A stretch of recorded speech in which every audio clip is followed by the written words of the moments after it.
Hello बच्चों।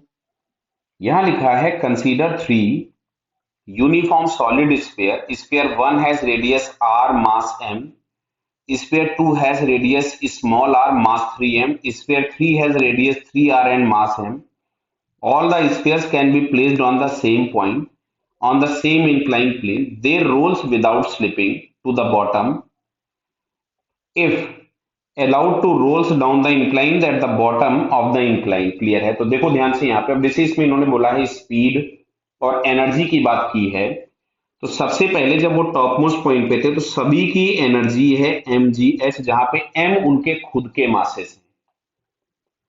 जब rolling हो रही है तो कोई लॉस ऑफ एनर्जी होगा नहीं, मतलब बॉटम पे जब पहुंचेंगे तो एनर्जी कंजर्व रहेगी। एनर्जी कंजर्व रहेगी, रोल करते हुए आए तो ट्रांसलेशनल एनर्जी भी होगी और रोटेशनल एनर्जी भी होगी। तो M G H is equals to half M V square plus half I. I के नाम पे हम लोग लिखेंगे 2/5 m r स्क्वायर, जो भी उसका मास होगा, जो भी उसकी रेडियस होगी वो हम पुट करेंगे। और ओमेगा इज इक्वल्स टू मिलेगा वी बाई आर। क्या मिलेगा? V by R. क्यों? क्योंकि अगर प्योर रोलिंग होती है तो omega is equals to V C by R होता है। ये आर स्क्वायर कैंसिल हो गया। अच्छा, ये सारे एम भी कैंसिल हो गए। तो मैं आपको बताना क्या चाहता हूं, जैसे यहाँ पे हमने लिखा जी एच, तो ये मिल रहा है वी स्क्वायर बाई टू, और यहाँ पे आ रहा है ये वी स्क्वायर बाई 5। तो अच्छा, ये जो भी हम लोगों के पास यहाँ से वेलोसिटी आ रही है किसी भी तरह से मास पे या किसी भी तरह से रेडियस पे डिपेंडेंट नहीं है। यानी सारे के सारे स्फीयर जब बॉटम पे पहुंचेंगे तो सभी की काइनेटिक एनर्जी सेम होगी, सभी की बॉटम पे स्पीड सेम होगी। समझ में आ रहा है क्या? तो स्पीड सबकी सेम होगी। अब बात अगर हम एंगुलर स्पीड की कर ले, क्या कर लें? एंगुलर स्पीड ओमेगा की मान लो। तो यहां से ओमेगा इज इक्वल टू हम लोग लिखेंगे वी बाई आर। तो भाई सबका वी सेम आ गया, दिख रहा है आपको? ये सभी के लिए जो वी आ जाएगा वो सेम आ जाएगा। चाहो तो इसको थोड़ा बहुत और सॉल्व कर लेते हैं हम लोग। तो ये आपके पास मिल जाएगा 7v² by 10 is equal to G H. तो v इज इक्वल टू आपके पास आ रहा है 10 gh/7। देख लीजिए कैलकुलेशन में गड़बड़ तो नहीं कर दिया। 10 एलसीएम लोगे 5 + 2 7, तो सबकी स्पीड ये है। अब अगर ओमेगा हम लोग लिखेंगे तो बेटा जिसका आर बड़ा होगा उसका ओमेगा क्या हो जाएगा? छोटा हो जाएगा। लेकिन यहाँ पे शायद इन्होंने कहीं पे भी एंगुलर स्पीड की बात नहीं करी है। Sphere have the largest speed, तो स्पीड मतलब हम लोग केवल और केवल इस ट्रांसलेशनल स्पीड की बात करेंगे।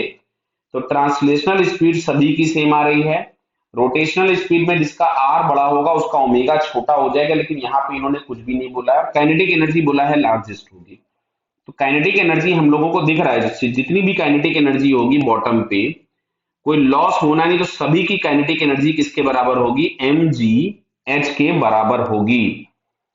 क्लियर है? एम जी एच के बराबर होगी काइनेटिक एनर्जी। बात को ध्यान से देख लीजिए। तो वेलोसिटी तो मास से इंडिपेंडेंट हो गई, लेकिन अब जिसका मास ज्यादा होगा उसकी काइनेटिक एनर्जी बॉटम पे ज्यादा होगी। तो स्फीयर टू का मास दिया था सबसे ज्यादा। स्फीयर टू का मास दिया है 3m, तो स्फीयर टू की काइनेटिक एनर्जी सबसे ज्यादा होगी। तो sphere two have the largest kinetic energy, तो थर्ड वाला ऑप्शन हो गया। All the spheres have equal speed, तो ये फोर्थ वाला ऑप्शन हो गया। क्या बेटा क्लियर है? कोई डाउट? बराबर। तो इस तरह से हम लोग अगर यहाँ चेक करेंगे तो हम लोगों को ये थर्ड और फोर्थ ऑप्शन मिलता है। एक बार थर्ड ऑप्शन के बारे में और सोच लेते हैं।